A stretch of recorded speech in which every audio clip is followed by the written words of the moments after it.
É fundamental que hoje muitas pessoas estejam nas ruas ao nosso lado, porque é mais uma demonstração de força e de vontade do nosso lado para que o Congresso entenda que tem sim uma parcela grande da população que entende que essa é uma pauta prioritária, é para se fazer justiça, e a gente não vai aceitar um projeto de lei que trate de dosimetria, de redução. O que é dosimetria, né? Para quem não entende esse instrumento jurídico, é que o Código Penal e a legislação penal em si, ela estabelece lá um mínimo e um máximo de pena para cada tipo de crime.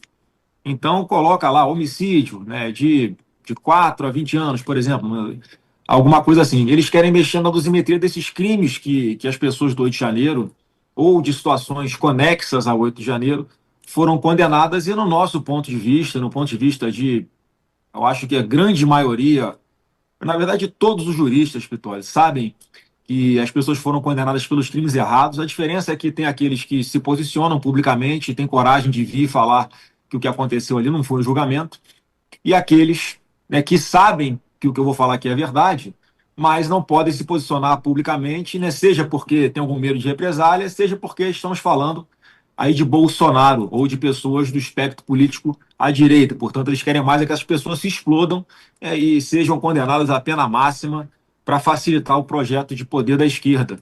Então, o que a gente está discutindo aqui é o seguinte: não vamos admitir que uma pessoa que está respondendo por que cometeu, vamos, por exemplo, um furto de celular, Pitoli, seja condenada por estupro, que é uma analogia que eu faço do que está acontecendo. Ninguém aqui que estava aqui no 8 de janeiro tentou, fez um atentado contra o Estado Democrático de Direito ou queria destituir um governo legitimamente eleito. Isso é uma grande mentira.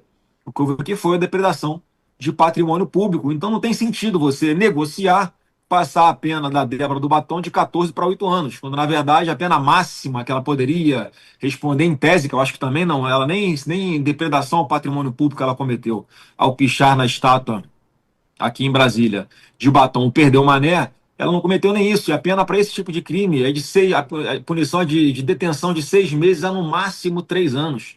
Então a gente está falando de pessoas que já estão há mais de 2 anos presas, muitas delas ainda presas, e que sequer se fossem julgadas na justiça comum, já que jamais poderiam ter sido julgadas no Supremo Tribunal Federal, porque não tem foro por prerrogativa para isso, é o que diz a lei, elas já teriam cumprido uma parcela dessa pena máxima de 3 anos, que já as habilitariam a estar nas ruas levando suas vidas normalmente.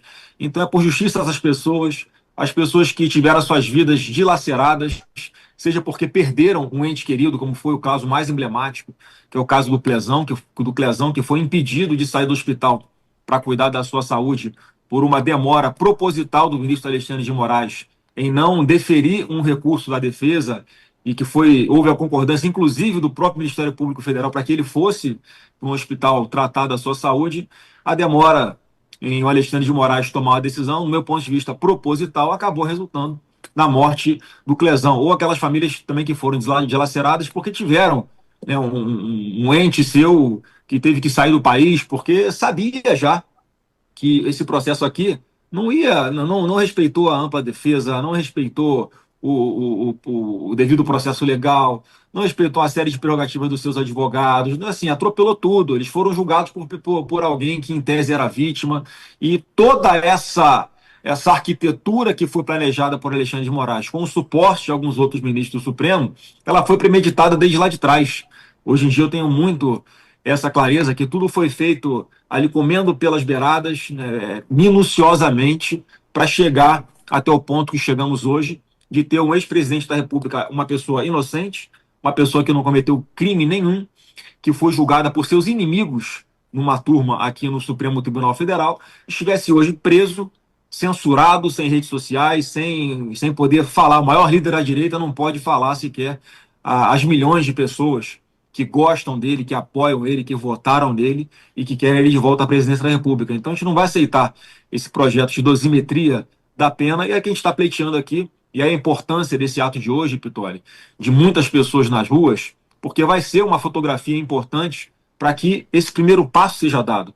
O presidente da Câmara, Hugo Mota, paute esse projeto de lei, que tem aí a relatoria do deputado Paulinho da Força, que fez um relatório em conjunto com o ministro Alexandre de Moraes, como se o ministro do Supremo tivesse o poder ou a legalidade para interferir dessa forma tão direta e tão aceita por grande parte da imprensa em uma proposta que está tramitando aqui no Congresso Nacional. Isso aí é inadmissível, é o retrato de como as coisas estão funcionando hoje no Brasil. Chegou ao ponto a imprensa retratou isso, não sei o que estou falando, a imprensa, Pitoli mesmo relatou, que quando se estava discutindo um texto aqui na Câmara dos Deputados, uma reunião com o presidente da Câmara, Hugo Mota, o próprio Alexandre de Moraes teria passado a mão no telefone e ligado para ele, querendo tirar satisfação de que texto era esse que eles estavam discutindo. Quer dizer, olha o nível de petulância que chega e de controle que um poder está exercendo sobre o outro. Então, a nossa expectativa é que isso seja pautado e, obviamente, independente do que traga o relatório, nós vamos apresentar as nossas emendas para que cheguemos aí mais próximo possível. E o nosso ideal é, sim, essa anistia total. Flávio, embora você esteja no Senado e a gente está tratando da Câmara, 311 votos foram conquistados ali para a aprovação do requerimento de urgência. A gente tem esses votos hoje para aprovação do que é do nosso interesse, do ponto de vista de dizer não para a dosimetria e buscar de fato a anistia? Sim, Pitoli, porque isso são várias etapas. A gente tem que ir cumprindo uma de cada vez. Não adianta a gente ficar preocupado, né, com o que o Supremo vai decidir lá na frente, se sequer chegarmos a termos uma lei promulgada que trate dessa anistia. Então, esses 311 votos que você fala são com relação ao regime de urgência desse projeto. O que é isso? É para que o projeto não precise passar por todo aquele trâmite, né, de todas as comissões que ele passaria normalmente, assina-se esse requerimento para que ele vá direto para o plenário, é o que está acontecendo. Então, ele está pronto para ir direto para o plenário, aguardando apenas que o relator apresente o seu parecer. Então, são 311 votos de 513 deputados. E esse tipo de projeto, Pitoli, a gente precisa de maioria simples para aprovar. O que é isso? Dentro de todos os deputados que vão participar dessa votação, nós temos que ter a maioria. Então, num cenário em que 513 deputados estivessem presentes votando, nós teríamos que ter 247 votos para aprová-lo. Veja só a diferença. De 311 que nós já tivemos para urgência, nós precisaríamos de 247. E mais, como é maioria simples, na verdade o que nós precisamos é ter a maioria daqueles que estão votando. Então, o que eu estou falando é o seguinte, se a gente... 247 tem 257 votos, tá? 57, isso. 257.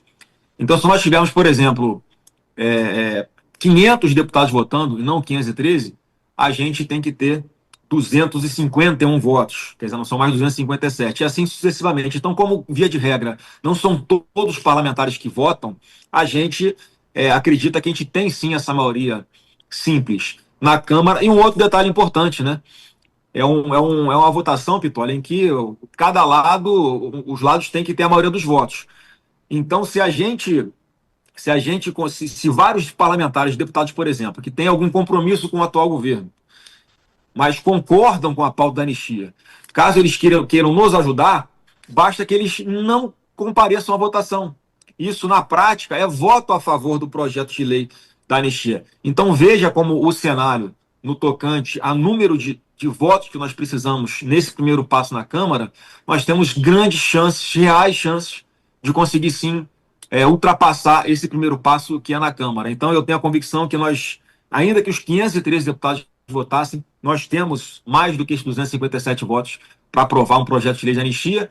E outro fator que também acho que é determinante nessa votação, eu estou fazendo uma análise política com você e com todo mundo que está nos acompanhando, é que isso, o que eu vou falar aqui não é uma ameaça, tá? Mas assim, é um mundo real. Muitos parlamentares que votarem contra esse projeto, por exemplo, eles vão estar sendo observados por aqueles eleitores que têm simpatia pelo presidente Bolsonaro, que sabem que ele está passando por uma situação injusta que ele não deveria estar passando. Então vão marcar, sim, vão ficar registrados os deputados que votaram contra essas nossas emendas que nós vamos apresentar no momento oportuno, como se estivessem votando contra o presidente Bolsonaro. Portanto, o eleitor que tem simpatia pelo Bolsonaro não vai mais considerar votar nesses parlamentares. Eu tenho certeza que muitos desses parlamentares, em especial aqueles que não são muito aí vinculados às questões ideológicas, que se são de esquerda ou se são de direita, independente disso, eles também têm eleitores que têm essa percepção de que o Bolsonaro tem que ser solto imediatamente, né, porque, segundo a lei, isso já deveria ter sido acontecido, e isso vai pesar na hora de votar, Pitoli. Porque você imagina, vai ficar registrado, é uma votação aberta, e aí vão saber quem são os deputados que votaram contra ou a favor o presidente Bolsonaro e todos esses perseguidos do 8 de janeiro. Então, o cenário na Câmara, sim, está muito favorável a nós. Portanto, aqui faço aqui mais um apelo para que as pessoas que moram em Brasília ou que moram aqui no entorno de Brasília venham aqui para essa nossa caminhada pela anistia a partir das 4 da tarde em frente à Catedral.